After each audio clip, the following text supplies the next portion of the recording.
Let's go over Jessi and Chinki's training so that way we can stay consistent at home. Whenever they're doing behaviors that we want to keep seeing, whether that's showing us calm behaviors or following our commands, we want to reinforce and reward that with either praise, petting, or treats. And then whenever they're doing things that we don't want to see, whether that's not following our commands, jumping up on us, or they're just being a little bit too rambunctious, we want to follow through with the training equipment so that way we can discourage and decrease those unwanted behaviors that we don't want to see. So let's go over Chinky and Jessi's training equipment. This is their slip collar. They wear this whenever they are on a leash. How we put this on is we're just going to make a loop and we're going to put it over their heads. Whenever we put this on them, we want it as high as possible on their neck because the higher it is, the more sensitive it is. So the more efficiently we can communicate with them. Once we have it nice and high, we're going to take this tab and cinch it down so that way it doesn't become too big of a loop and be able to slip over their head. So this just helps keep it on their head. And then the other end, the metal ring, this is where our leash is going to attach. How we use this, say they are in the heel position. Heel just means walk next to me on that nice loose leash. Say they start to pull ahead or they're going off to the side. They're doing something we don't want to see in the heel. We're going to say no, marking an incorrect behavior, and then we're going to pop the leash. And then we remind them heel. So no, pop, heel. Then, of course, when they get back into the position that we want, we can give them verbal praise, petting, or treats to reinforce the behavior we want to keep seeing. Now with the remote collars, how we turn this on and off, red dots on the remote and the collar. We're going to touch these together. You're going to see a green light flash. That means that the collar is on and ready to go. We have to do this with both of the collars. So red dots on both the collar and the remote. Touch these together. That green light means that it's on and ready to go. On and off button on the back of the remote. We're going to push and hold until the screen lights up. Now you're going to see level 20 appear on the screen. This is Jessi's level. Jessi is going to be the black S button, and then Chinky is going to be the red S button, which you're going to see level 15 appear on the screen. So this is both of their working levels. Jessi is a little bit higher than Chinky, and that's just because of their different personalities. So how we use this, say we are working with Chinky. Chinky is the red S button. How we use it, say we're in the heel and she starts to pull ahead. We're going to say no, marking the incorrect behavior. Red S button, heel. No, button, heel. Then, of course, when she gets back, verbal praise, petting, and treats to reinforce the behavior we want to keep seeing.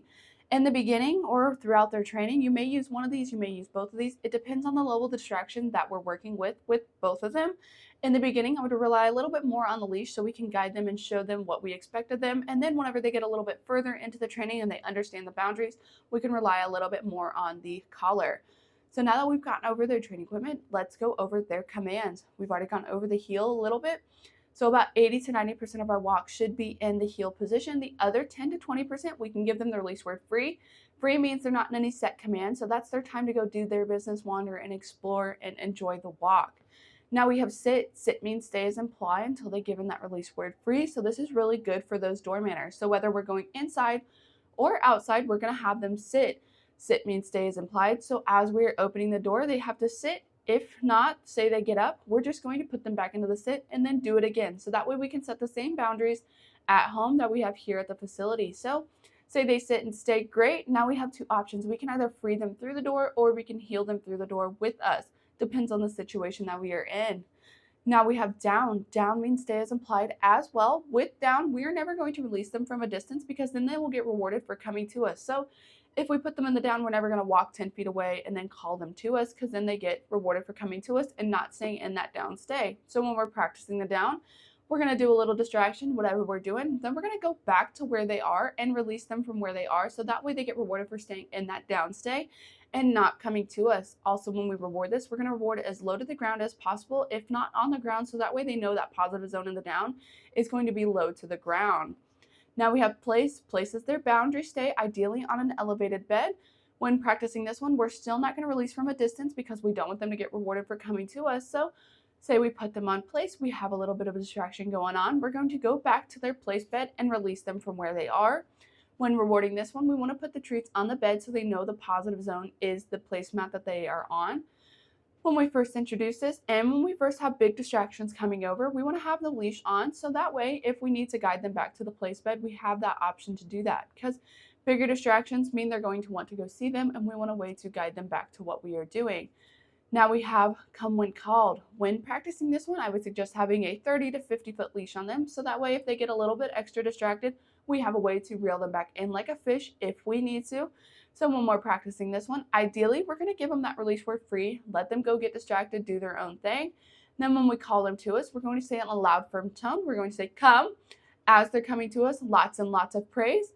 Then we're gonna have them sit and then we give them the reward. As you'll see in the videos with Chinky, she messed up a little bit. I said come, she ignored me, so I followed through with the remote collar. I just said no, red S button for Chinky, and then I called her again, and then we're right back into praising and all of that fun stuff. Have her sit and then give her the reward. With come when called, we're always going to reward when they get into our space.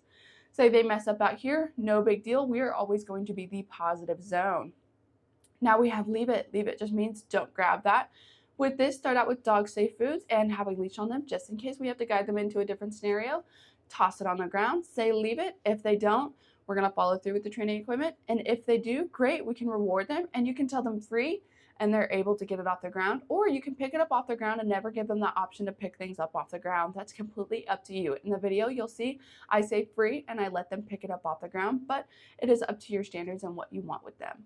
So that is all of their commands. So with them, we want to make sure we give them a lot of praise, petting, and treats to reinforce behaviors that we want to keep seeing, especially since they're puppies. So we have to mold them and show them what's acceptable. And then with the things that we don't want to see, we want to follow through with the training equipment so that way we can decrease those unwanted behaviors and it'll lead to them doing more wanted behaviors and we can give them more treats. So that is all of their commands and training equipment. So we're going to stay consistent, have fun, and now we're going to watch them do their commands.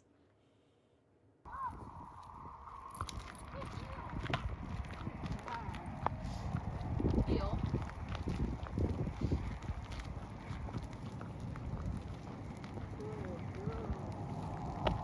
Heel.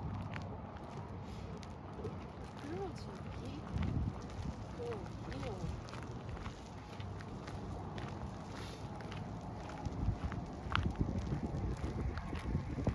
Good heel.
Jessi, come.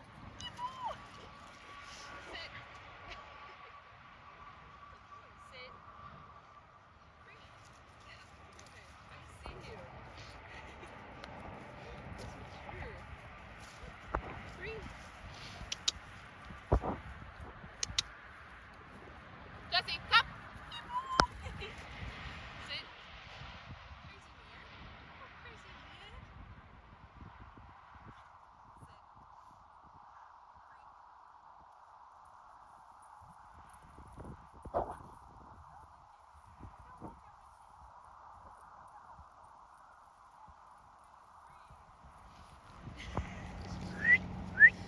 Free.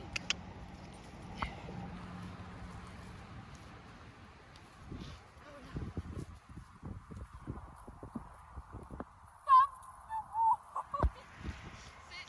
No, too fast. Sit.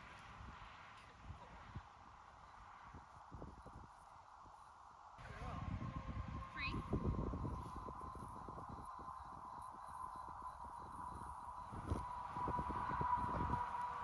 Chinky, come. That's a good girl. Yeah. Run away. Good girl.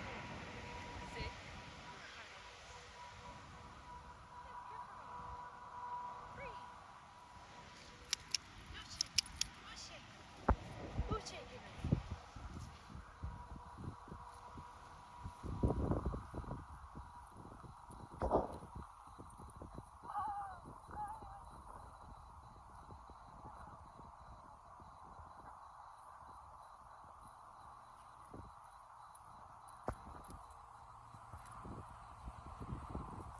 Come.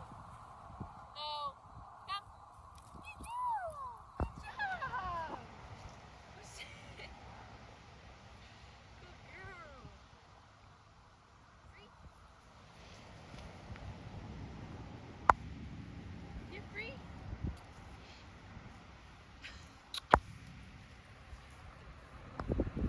Oh, you're free. Free, honey.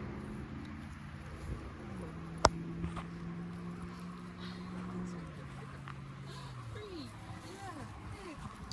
Look.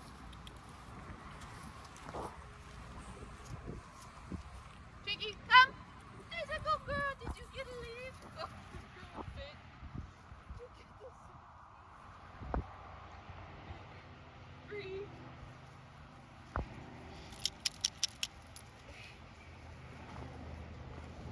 You're getting a lead. You're getting a lead.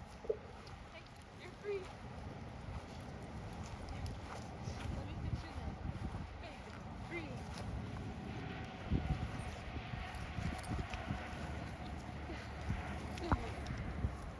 No. You're too smart. Free.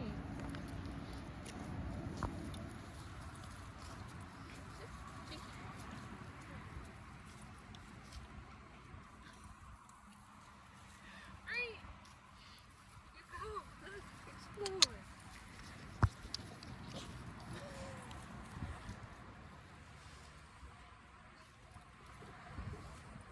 Chinky, come. Hey, out of the way.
Sit.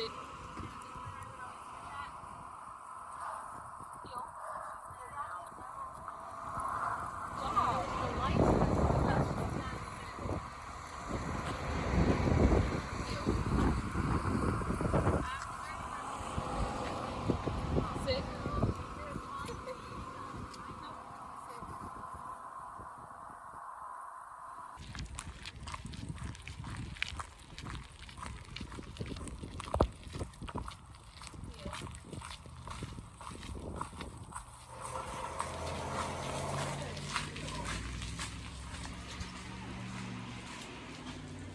You guys just doing a donut or what? We're training. Like deja vu? Heel. Oh, training. Okay. Heel.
Down.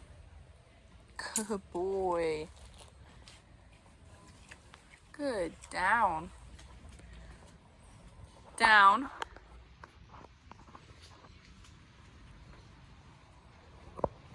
Good. Down.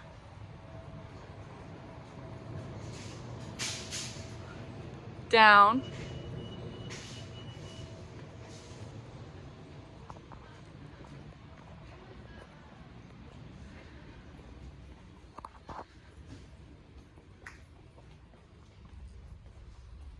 Good. Down. Down.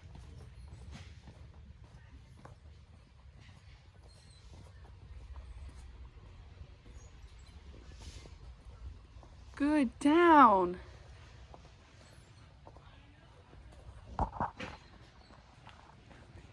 Boy. Down. Boy. Good. Down. Free. Good boy. Yeah. Hey, down. Good girl. Down.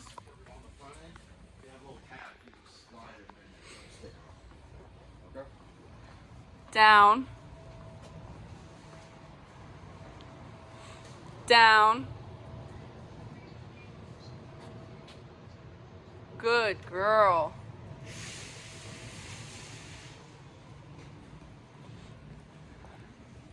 Down.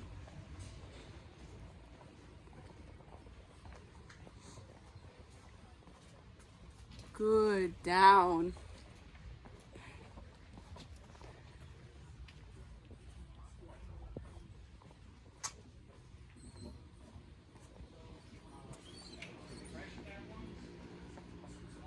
Good. Down.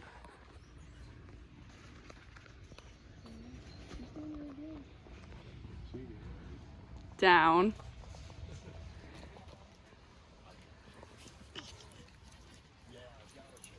Free. Good girl.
Let's go into a deeper dive of the remote collar. So we already know how to turn it on. Now let's go over how to turn it off. Red dots again.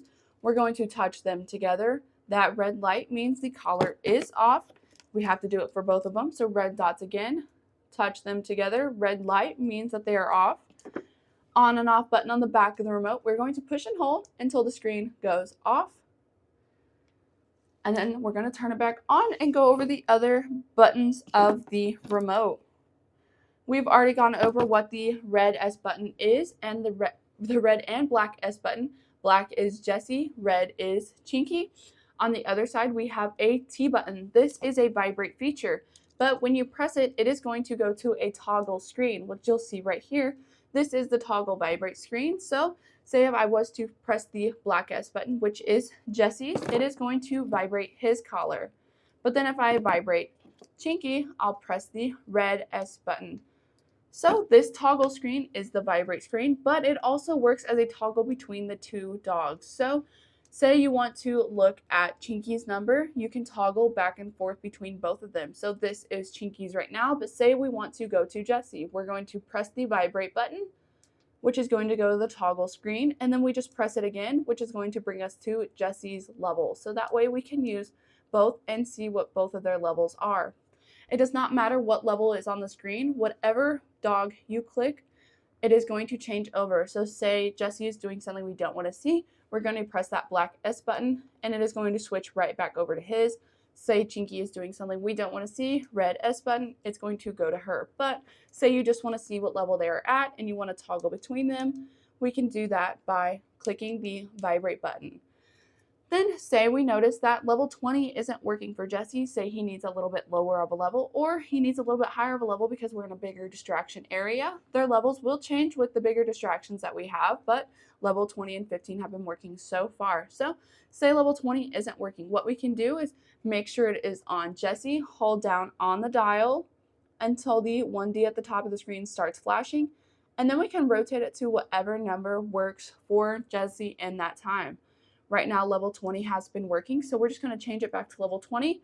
And then we're going to hold down on the dial. And then that locks the number in place so we can't accidentally change it while it's in our pocket. And then say we say that Chinki's level isn't working for her. What we can do is toggle with the vibrate. We can go over to Chinki's number, and then we can hold down on the dial again. And this will only change Chinki's number. But level 15 has been working for her, so what I'm going to do is lock that in place so that way we don't change it while it's in our pocket. And now with these two buttons, we have a boost feature. This is something that we can use whenever they're doing something dangerous that is going to cause them harm, whether that's chasing after a car or they're going somewhere we don't want them and they're not responding to their original level. What we can do, so say Jessi is doing something dangerous, he's running after a car. We're going to hold down on the black S button, and then we are going to press the red S button. This is going to jump Jessi's level to level 40, so it jumps at 20 levels, so that way we can communicate with him whenever he is in that high adrenaline state of mind. Level 20 reaches about here when not a lot is going on. Whenever he's doing something dangerous, like chasing a car, he is up here. So now we have a way to communicate with him whenever he is doing something dangerous. And say Chinki decides to do something dangerous. What we can do is hold down on the red S button and then press the black S button. This is going to jump hers to 35 because she is at level 15. So we can never stimulate both dogs at the same time, because if you do that, you'll accidentally boost one of them, and we don't want to do that. So say Jessi and Chinki are both doing something that we don't want to see, we can press the black S button and then we can press the red S button, but we can never press them together because then you'll accidentally boost one of the dogs, and we do not want to see that. So that is how the functions of the stimulation works. Now on the back of the remote, we have an on and off button that works as holding the on and off, but if you press it, depending on what dog is on the screen, it is going to turn on a flashlight feature. So right now we have Chinki on the screen. So if I press the on and off button rather than holding it, it is going to be a flashing flashlight.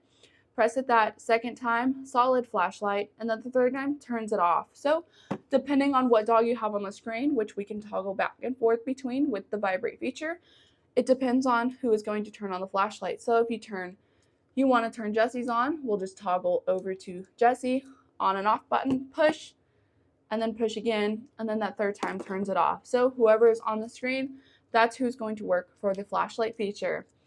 Then on the other side, we have the M/C button. This stands for momentary or continuous. At the beginning, we started out at continuous at a very low level, and then we moved over to momentary, which you'll see that M on the screen, at a little bit of a higher level to work as their other levels that work with them for the rest of their training. So they're going to stay on momentary for the rest of their training. Then they both are rechargeable, so the charging ports for the collar or the remote is right here underneath the on and off button. Charging ports for the collars are right underneath the prongs, and it does come with a 3-way charger, so you can charge all 3 at the same time. They stay charged for about 2 days if they wear them for about 12 to 14-hour days, so if you charge it every other day, you should be fine. It doesn't take too long to recharge at all, usually about an hour, maybe less, to get them fully charged again. But the charger is right here. And then it comes with another connection, so that way you can charge all 3 at the same time. Then in the box, they do come with longer prongs, but with them having short hair, they should not need the longer prongs. This comes with for dogs that have a little bit of longer hair, so that way you can make some prongs are making good contact. But with them, they have shorter hair. The shorter prongs should work for the rest of their training. At the bottom of the box, manual. So if you have any other questions about the remote, you can dive into it. The vibrate feature also is a tone feature if that's something that you want to work with them, and you can change it over by going through the manual and going through the steps. With this, it has a 2-year warranty, so if you have any issues with the remote or collar, you can contact the company and hopefully they can get you sent a new one or discuss problems to navigate through this. They are waterproof, so if they get wet, not too big of a deal. If they're going to stay wet for an extended period of time, I would rotate the collar so that way it doesn't rub or irritate one part of the neck a little bit too much. So with that, that is all of the other features of the remote. So just like before, we're going to have fun, stay consistent, and that's everything.